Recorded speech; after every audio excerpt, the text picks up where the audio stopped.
Welcome to Streaming Into the Void, where we discuss the streaming news for the week ending July 26th, 2026. I'm Kim Hollis, digital marketing expert who knows David's phone habits better than he knows hers. We saw an episode of Game Changers. It involved guessing what's on your spouse's phone, and I'm absolutely terrible at it, whereas Kim was pretty impressive.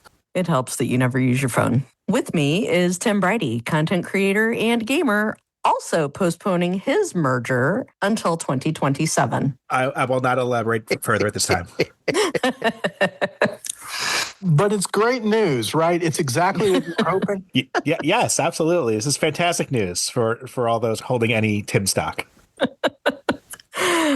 Also, David Mumpower, author of Disney Demystified and streaming media analyst, who hasn't read any news this week and wants to know if he missed anything. No. Oh, good. Okay. Remember when we were wondering if there would be something to discuss every week when this podcast began? That was like 6 years ago. We've just started season 7, and we know what the rest of season 7 is going to be. It's amazing. And the podcast is produced and edited by Raul Buriel. I've been here the whole time. I may have watched a few episodes of Game Changers on YouTube this week. And let me tell you, Sam Reich is a genius. And if he ever applies any of his skills to evil, we're all in a lot of trouble. We're doomed. Yes. Fortunately, he is all about good. And welcome to the bandwagon, my friend. This week, the tide has definitely turned against the Paramount-Warner Brothers Discovery merger as the process moves to the courtroom. We asked for it last week, and we're getting it. More chaos! Yeah, there are now multiple trials underway challenging the merger. And while Paramount-Skydance got a bit of good news this week with the European Union approving the merger with a few minor conditions, that was all the good news they got. As we discussed last week, attorneys general from a dozen different states sued to block the merger, and the judge in the case indicated that she would rule on a preliminary injunction to halt the merger by Wednesday, while she wasted no time issuing that preliminary injunction on Monday. Yeah, I guess she gets paid by the hour. I don't know what was up with that, but it bears mentioning that in addition to rushing a ruling, the wording left little room for doubt. She believes that the attorneys general have a strong case, which we all know they do. We've said that all along. The debate is centered on whether the law or right versus wrong even matter right now in the court system. I hate saying that, but we all know it's true. Along those lines, while we consider this a worrisome turn of events for Paramount and great news for the rest of us, we know it's far from over. I'm not joking. The body of season 7 of Streaming Into the Void is probably going to be about this. Right. So the process has moved into the next phase, discussing how long the injunction will prevent the two companies from merging. The injunction gained added weight last week as the WGA also filed suit to block the merger, with all signs indicating that this wasn't going to be a short-lived injunction. Paramount filed with the court that they would agree to halt the merger through as late as June 2027. To which Raul hilariously pointed out, it's big of Paramount to agree to the court-dictated order. What are we doing here?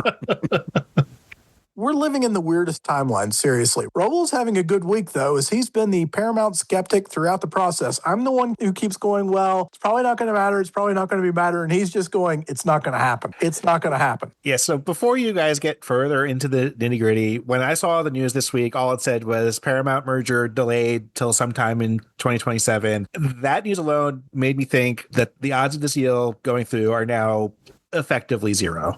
I've been saying that the whole time. You've been saying that the whole time, yeah. We've been saying like, well, given the environment and some of the people involved, it may seem like it's just going to get pushed through for better or worse anyway. But given what a different environment we might be talking about a year or so from now, yeah, I'm basically zero at this point. I was starting to waver, certainly when the FCC essentially rubber stamped the merger without any conditions whatsoever. That seemed incredibly fishy. But yeah, the bad news for Paramount-Skydance kept mounting, and their lawyers are probably going to be kept busy for a while. In Delaware, a shareholder lawsuit against the company said what many had been suspecting and thinking quietly for some time, accusing the Ellisons of corruption in their dealings with the Trump administration.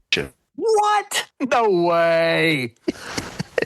The suit alleges, quote, illegal promises and payments to secure regulatory approval and points to the facts of the case, like how Netflix withdrew their bid for Warner Brothers the very day that their co-CEO Ted Sarandos met with the administration at the White House, suggesting that the administration had made their preference for the Paramount bid clear, which would certainly demonstrate undue influence. Wait a minute. That sounds eerily similar to what we said about that particular turn of events at the time. Go figure. And now it's being said out loud in court. It appears increasingly likely that based on its merits alone, the courts could block the merger from moving ahead in any form. And furthermore, the fallout could adversely harm the Ellisons and put them in a worse off position financially and politically than before they undertook what I would say was a rather ill-advised endeavor. Oh, darn. That would be really, really sad, wouldn't it? Seriously, though, at this point, Wall Street analysts have flipped hard on the likelihood of this deal to execute. In reading tons of analysis and papers, the overwhelming majority of potential investors now believe this deal will collapse. We're not saying that's what we believe,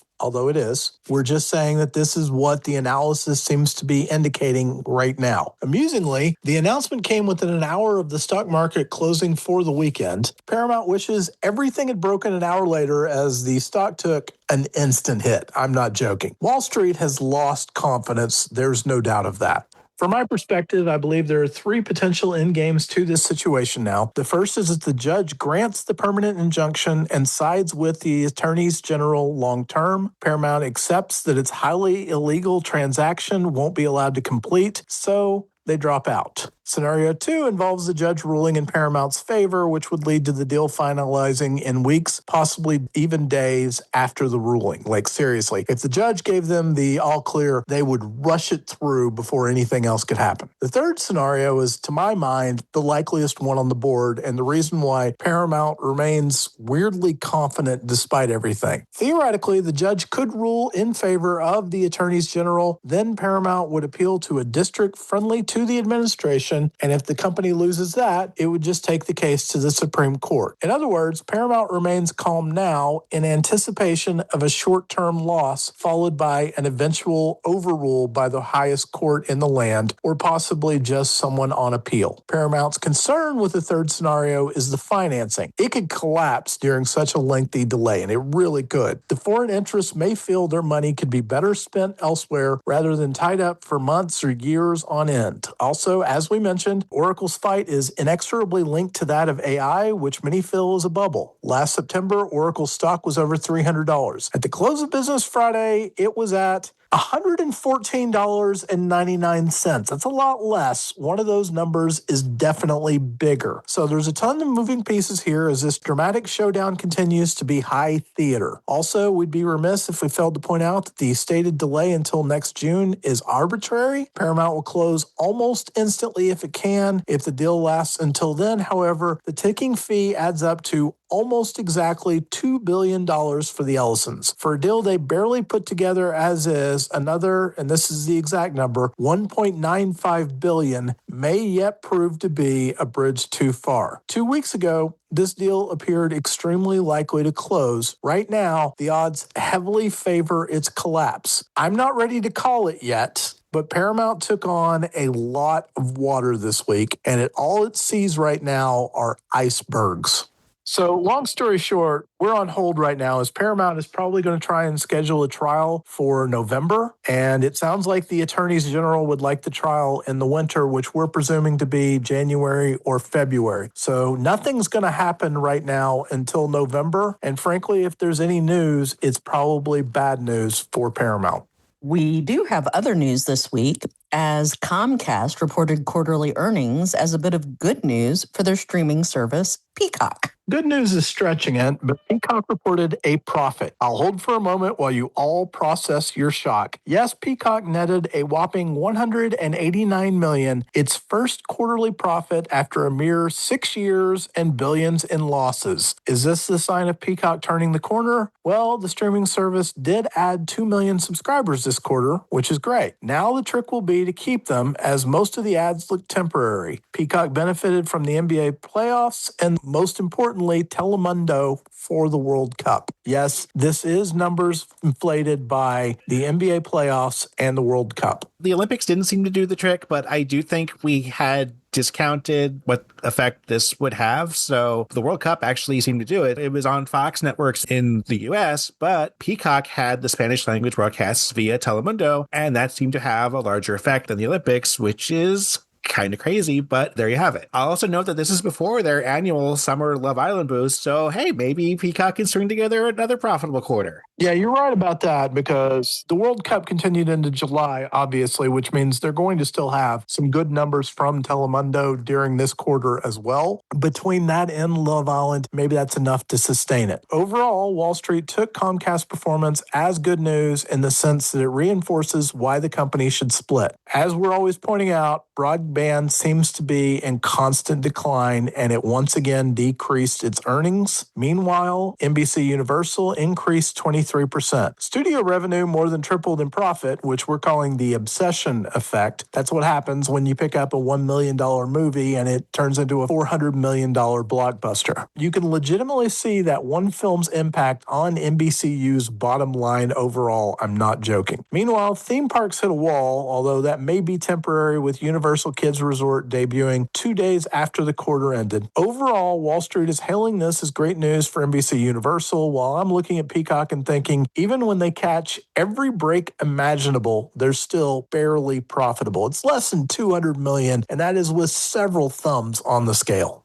Yeah, you can't have a conversation about Comcast quarterly earnings without couching it entirely in their announcement that the company is going to split in two. This announcement that we have previously discussed on the podcast would split Comcast into the broadband company on the one hand and the NBC Universal Studios and streaming on the other hand. And the fact that they made the announcement when they did was a bit of a sign that they were telegraphing strength in NBC Universal. A lot of people anticipated that there would be finally a profitable quarter for Peacock because that announcement was made when it was. And indeed, Peacock had its profitable quarter. In the meantime, everything about the other side of the house, the broadband side of the house at Comcast, is bad news. The fact that they lost broadband subscribers, the fact that they are not putting on mobile subscribers like they want to, indicates that the future for that half of the company is very weak. But to go back to the initial announcement, you'll recall that Brian Roberts, the CEO, was very clear in indicating that he did not anticipate selling off either part of the companies when it split. That narrative appears to have changed, as during the earnings call, Comcast indicated that they were entertaining potential partners. Evidently, the news that they were not interested in mergers did not go over well, and Wall Street wanted to hear something different. And it was obvious from the start, whether they were willing to admit it or not, that if you were to split Comcast in two, that there were going to be merger talks, and now this is basically an admission of what we all knew was coming.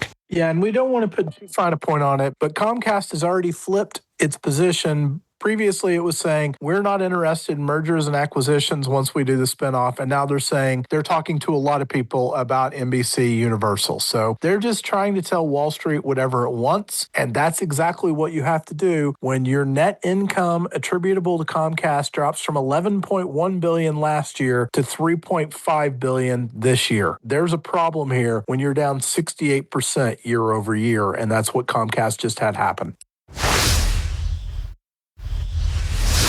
So, Tim, it looks like pretty much everyone moved out of the way for the Odyssey's second weekend, huh? Yeah, this is very rare. We have a July weekend with no major wide release. Sorry, Hadestown, the musical, you don't really qualify. But yeah, just because we needed to make Christopher Nolan even more insufferable, the Odyssey, which had a fantastic 123 million weekend, had also great midweek earnings, 25.9 million on its second Friday. It's at 225 million domestic in 8 days. It's probably headed to a second weekend of 85 million. That is just absolutely wild. This is a serious box office contender and now major awards contender too. This is a big deal. There's something else to mention. It was close headed into last weekend, but as of last Sunday, your biggest movie domestically of 2026 is now Toy Story 5. month. It is at 441 million. It had just squeaked ahead of the Super Mario Brothers Galaxy 429 million. So that is pretty impressive. The Odyssey actually feels like it kind of will make a run at that too, especially if that weekend holds. So that could be headed to at least 400 million now. We'll know more after this weekend for sure, but that's good news. So yeah, it is weird to have a weekend without a major release, but I guess we get one of those next weekend too. And that Spider-Man movie, I guess that'll be in theaters next weekend. So there'll be lots to talk about. Yeah, we're excited. We've got tickets for Spider-Man on Friday, but I want to go ahead and say, based on what I'm seeing from early sales for IMAX, the Odyssey's probably going to make 500 million domestically at a minimum. It is a runaway freight train, and it actually reminds me a lot of Titanic, because for the longest time when Titanic was early in its release, you just could not get a ticket for the best theaters for it because that's the way people wanted to watch. That's clearly the case with the Odyssey as well.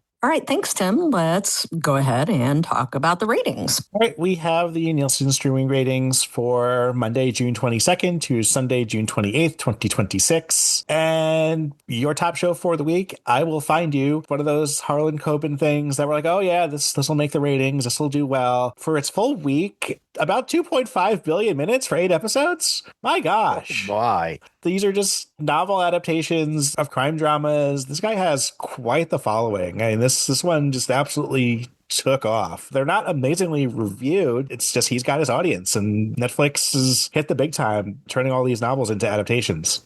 Yeah, so that interrupted the dominance by Love Island, which is just under 2 billion minutes for its week, 271 episodes. Again, its season 7 is in full swing as it adds episodes daily, of course, through the season, through the first week of July. So yeah, this is absolutely dominant. And I am curious if it has an effect on the profitability of Peacock. I'm just fascinated by how much people are watching, because that's 4.5 billion minutes between just 2 programs. Yeah, especially for the summer, too. That is super impressive. Hey, you could have been watching soccer, but no, you were watching one of these. Just wait till we get to movies and acquired. Returning in third, though, Avatar, The Last Airbender, about 1 billion minutes for 15 episodes. The second season of 7 episodes arrived on June 25th. This is, of course, the live-action adaptation of the Avatar Last Airbender series. Season 1 was 2024, so it's been a while, but people were still interested in seeing what happens, even though the main character obviously aged quite a bit in the interim. Dutton Ranch has one more episode to go in its season, 727 million minutes for 8 episodes on Paramount Plus. So we should see that get a bump next week for its finale. And returning in fifth, The Bear, 587 million minutes, 46 episodes from Hulu. The 5th and final season of 8 episodes arrived on June 25th. So mainly just a weekend number. So we might see it go higher next week. I know you guys were obviously fanatical about this show, but yeah, this one feels like it just kind of came and went. Yeah, so the previous season's premiere was over 900 million minutes, so there's no arguing the fact that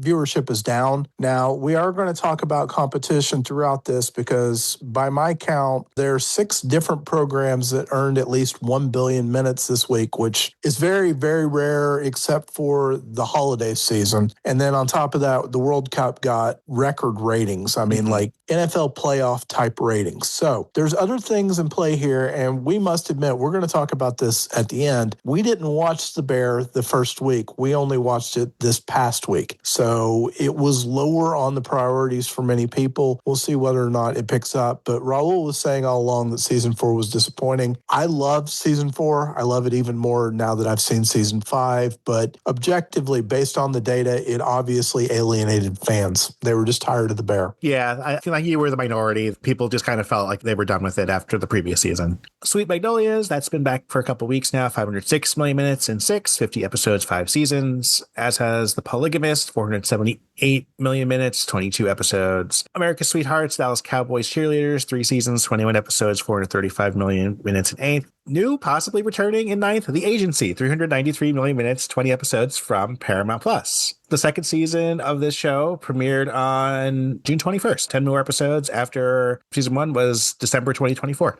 And we wrap up originals with Ms. Rachel, 303 million minutes for her 8 episodes on Netflix. Movies led by Avatar Fire and Ash, 1 billion minutes from Disney Plus. So it was Avatar week on the ratings. I think we may have made that joke on what's new for that week because we noticed they were both premiering. But June 24th, this arrived on Disney Plus after, of course, being a theatrical release in December over Christmas. Yeah, so this is a good number, but I wouldn't say it's a great number, and it kind of shows that, like the Bear, the Avatar brand seems to be losing steam. Yeah, I mean, there was enough of a gap between the first two that made people want to seek out the second one. I don't think enough time had passed. I know that he wants to make more of these, and James Cameron, of course, isn't getting any younger, but I don't know. I think it's not as special anymore. You need to give people time to miss you. So I'm curious to see. I think it will probably drop from here. I'm wondering if we're just going to see diminishing returns, especially at the box office for future installations, because I think people were just like, yeah, no, I'm fine. I don't need to see these anymore, even though Avatar 4 is penciled in for 2029. Well, as an FYI, they still haven't officially green-lighted the fourth and fifth movies. Cameron is doing everything he can to find the combination of budget that will make it justify the process. But when Avatar Fire and Ash came out, there were some industry stories that were kind of hinting maybe James Cameron should be doing something else. It doesn't seem like he wants to be doing something else because he's fighting really hard to get the other two films made, but I don't know if anyone wants them. No. Didn't he say if it didn't make enough money, he was just going to be like, hey, here's what happens in the rest of the story? That's 100% what he said. That is not what he has done. Okay, right. Because I don't think it made the target that he was aiming for. So I just found that very funny when he announced that. We'll see what happens next week. I think this is its peak, but you never know. Voicemails for Isabel, the second, 748 million minutes. So I think that's showing some growth. So yay. That one I still need to watch. Actually,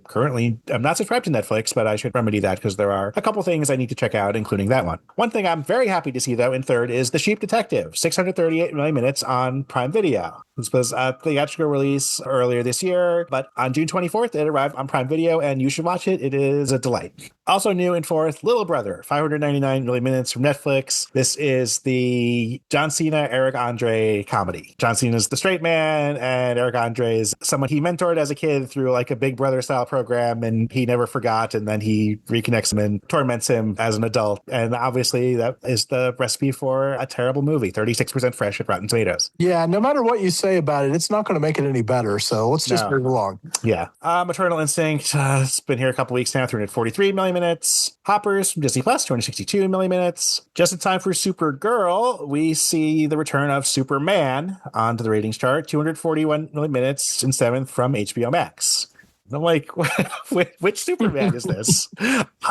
And based on what we're seeing, it's one more appearance than we're going to get from Supergirl in these charts. So, right. Yeah, it's been on HBO Max this whole time. So yes. I assume its appearance here is entirely related to people pre-gaming for the Supergirl movie and then presumably changing their minds and not going to theaters. No, to see the Supergirl. Yeah, not seeing Supergirl in the theaters. Yes, this was the Superman movie that was in theaters last year. And if you want to laugh, watch the Supergirl pitch meeting on YouTube. It is absolutely hysterical. In eighth, we have something called 5 Pounds of Pressure, 186 million minutes from Netflix. So we're sub 200. And this movie, for some reason, does not even merit a Wikipedia page, which is interesting. It was made in 2024, and it is labeled a crime thriller film starring Luke Evans, Rory Culkin, and Alex Pettyfer. And that's all I really know about it. But it did arrive on Netflix on June 21st, which is exactly why it's here. Last week, as Toy Story 5 had just arrived in theaters in these ratings, I lamented that we got 3 of the 4 previous Toy Story movies, but we were missing the second one. And so in ninth is Toy Story, 186 million minutes. And in number 10, hashtag Justice for Toy Story 2, 171 million minutes. You still should have done better, but at least I'm glad to see it. Acquired is 9 shows we have seen before, but this week it is led by a new show, The Last Ship, 1.2 billion minutes for 56 episodes from Netflix. What?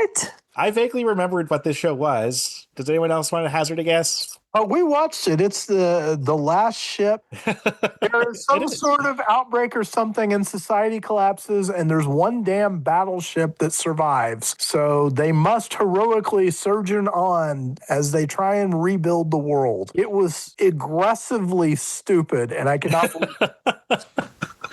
Yep, it was a TNT series that aired from 2014 to 2018, managed 5 seasons and 56 episodes, and you forgot it existed until this very moment, but on June 22nd, it showed up on Netflix. And in between viewings of soccer, Love Island, I Will Find You, people watched The Last Chip because Netflix told them to. I actually wonder how much of this is because Eric Dane had died and that got Yes, it does star. He was the lead actor, and yes, he has passed away. It was this past February, so it was fairly recent. But again, showing up on Netflix from out of nowhere is the recipe for success, especially for a show that aired on, like TNT or something and had multiple seasons. In second is Bluey, just cracking 1 billion. But House of the Dragon is third, 931 million minutes for 20 episodes. Its new episodes are weekly and arriving on Sundays, so it's hard to tell what kind of effect it will have. But that's actually a good bump for the first week of the full episode. So the audience is still interested in this one. I wasn't sure if they still wanted more Game of Thrones-ish stuff, but I guess so far they do. And this will run through the first couple weeks of August, so we should see it for its entire run at this point. Nothing else much on these ratings, but yeah, it was for a random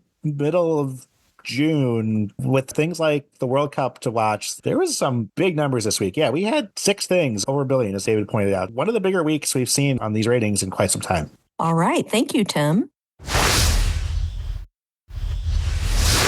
As always, we close out with what's been keeping us busy over the last week. And David alluded to it earlier in the show. We definitely watched all of the final season of The Bear. And as he mentioned, we didn't watch it the first week it came out, or even probably the second week. We waited a bit. Some of that was because I was not up to watching anything for a period of time. But I really enjoyed this season. It mostly takes place over a single day, but it is tense. I'm not going to lie. It's tense for the first several episodes, but then it becomes something else, and it is a really wonderful send-off for the show. I'm very happy with how it ended. I really enjoyed getting to know these people, and I am sure they'll come back at some point in the future, but for now, this was a really interesting series. It explored a lot of things beyond,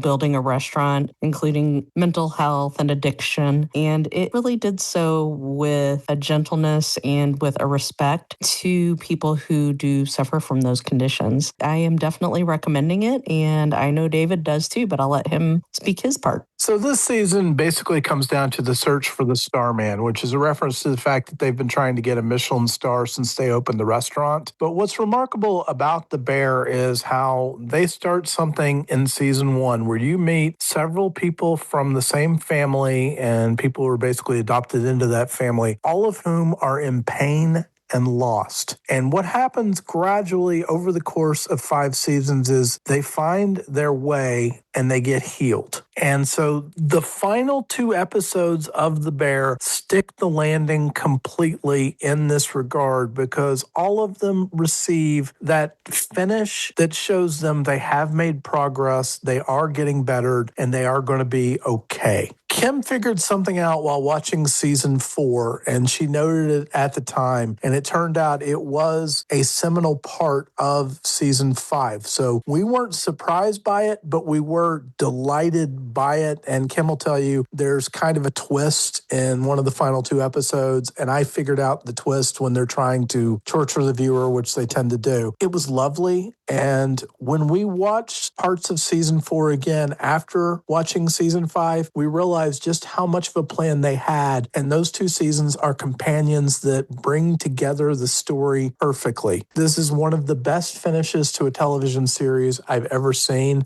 The first 4 or 5 episodes really are hard to get through. You kind of have to grit your teeth, which is frankly how The Bear works a lot of the time. You just have to make your peace with that. To get to the satisfying moments, you have to suffer with the characters. But when you arrive at the end, it is impeccable.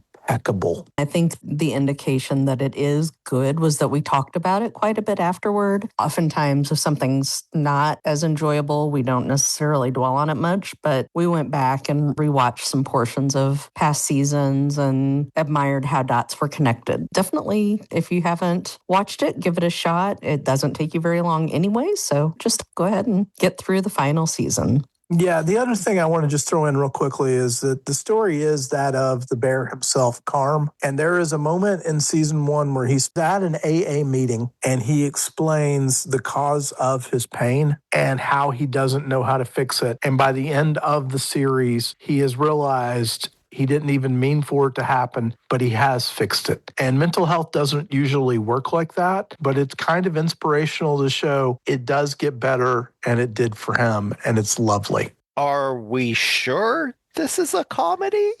It's not. It's not a comedy. It's a drama with occasional funny moments, but no, it is not. There is a bust out laughing moment when someone figures out that someone else has had sex. That's all I'm going to say, but it is hysterical. All right, Raul, what's been keeping you busy? Last week, as we'd mentioned in What's New in Streaming, was the season 4 premiere of Star Trek Strange New Worlds. And evidently, judging from all the message boards I'm on and all the direct messaging I got, unlike the season premiere of The Bear, where some people have to ease into it and maybe put off watching it, I would say everyone I know watched the first episode of the new season of Strange New Worlds the night it premiered. I'm all for shows that dive into their canon and leverage their mythology heavily. A Strange New Worlds episode with Klingons or the Gorn is always going to be a great episode for me. But this season premiere of Strange New Worlds was just more pure science fiction, no real ties to other parts of the Star Trek canon. And yet, this was a spectacular episode of Star Trek. This is just a straight up science fiction Star Trek episode that, judging from everything I've heard from everyone that I know has watched it, everyone adored. It was just great Star Trek. And it is heartbreaking to think that this series is ending. It is over. We know that they have filmed one more season after this one, but if you're into the whole Star Trek world, you know that the sets have been torn down and a lot of the props have actually been sold off. There is no more Star Trek Strange New Worlds coming anytime soon. And what's more is, given what they have done with the props and the sets, there's no more of any kind of Star Trek coming anytime soon. And that's very disappointing because I feel Paramount is losing the story here. They had a fantastic revival of Star Trek with a bit of a false start with Star Trek Discovery, which I feel was very much a weak point in the franchise. But then when they revisited the next generation with Star Trek Picard, and then they brought us the Lower Decks animated series, and now what they're doing here, basically retelling the original adventures of the Enterprise in Strange New Worlds. This is what Star Trek fans want, and for them to walk away from this is so disheartening. I appreciate that maybe as a company looking at the bottom line, they are not getting the ratings and thus the revenue they want from this franchise, but I don't know what they're supposed to do otherwise. What are they going to do? Reboot Star Trek again? Bring us another Chris Pine, Captain Kirk Enterprise? That is not what Star Trek fans want. So I don't know where the Star Trek franchise goes from here. Great. Thanks, Raul. And yes, agreed. That Star Trek episode was amazing. Tim, what's been keeping you busy? So I talked about games last couple weeks, but what I haven't really mentioned is what I picked up on the Steam sale that was late June, beginning of July, and I grabbed a couple of Assassin's Creed games. I've played the series, but it's been a very long time. I think the last one I played was 3, and there have been probably a dozen or so games since then. First, I played Assassin's Creed Syndicate, which was a couple installments after the third game, and the protagonists were pretty fun. They're twins, and you switch back and forth, and they have some clever banter, and they have different personalities. And that one definitely followed the formula of the games I had played, and that was fine. I finished that and was like, okay. But the next game that released in the series was one I spent a lot more time with, and that is Assassin's Creed Origins. The feedback at that point was that the gameplay was getting a little stale, or the style, so they transitioned it into more of like an open world RPG, which was really, really interesting. And of course, I've always been fascinated with the lore and the backstory of this game, and this basically, as the title indicates, where the Assassin's Brotherhood began and how this this centuries-long feud between these two organizations has evolved over the various time periods that each game is set in. Bayek is definitely the most interesting protagonist they had since Ezio, the one from Assassin's Creed 2, who was the main character over 3 games. Yeah, this one was actually really, really good. I have finished the main story. There was DLC, which I will get to, that has been well received. But yeah, I'm really happy with the direction they took the series in, and it makes me want to check out some of the games that have come out since then. Just recently, they remastered Assassin's Creed 4, and that has gotten positive reviews, so I will look for a deal on that one. Do not buy these games for full price. They go on deep discount anytime the sale happens. Like, for instance, the price of Assassin's Creed Origins, including the DLC, is $100. Do not pay that. I bought it for $15 when it went on sale. It is well worth the money at that price. Yeah, I was pleasantly surprised, and it does make me want to check out some of the other games. I was glad I picked this one up, and yeah, I've always enjoyed the lore and the story that these games have told over their existence. All right. Thank you, Tim. And thank you for listening to Streaming Into the Void. Please consider subscribing wherever you listen to podcasts, and we welcome your feedback. Remember that we're on social media at Streaming Void and online at streamingvoid.com. If you like what you're hearing, please consider becoming a supporter on Patreon at patreon.com/streamingvoid. Be sure to watch for us again next week.